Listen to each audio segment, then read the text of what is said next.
next adventure for Batman continues in Detective Comics number 35 with the cover date of January 1940.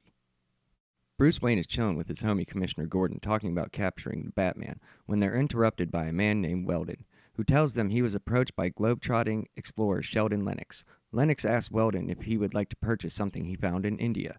It was a ruby statue of the Hindu idol Kila, god of destruction, so Weldon, a collector himself, had to buy it.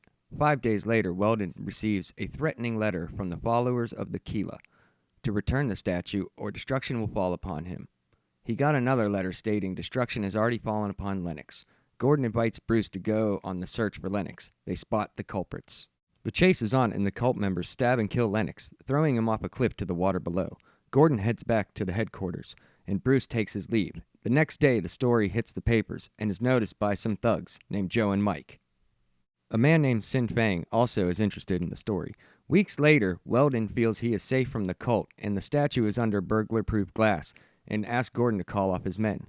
Batman goes to investigate, but there's already men there.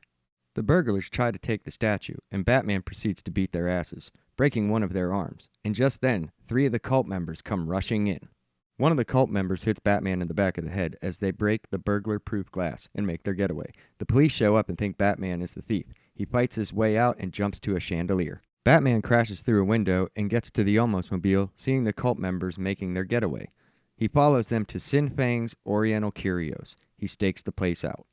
Batman visits a man named Wong who tells him about Sin Fang and possible plans to sell the artifact.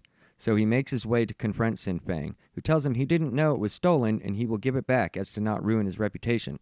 It's a trap! And 2 men with swords come to fight our hero.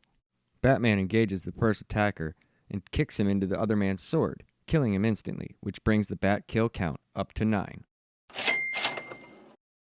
He dispatches the other attacker and turns towards Sin Fang, who traps him in the room, releasing mustard gas. Batman reaches for a vial in his utility belt. He throws the vial up against a wall and it disperses the gas. Escaping, he confronts Sin Fang again, who pulls a lever releasing a trapdoor below Batman's feet. He falls but is able to grab onto a pipe before meeting his watery grave below. Batman makes his way up through the trap door and sneaks up behind Sin Fang, who all of a sudden starts to peel his own skin off and wiping makeup off his face, revealing himself to be Sheldon Lennox all along.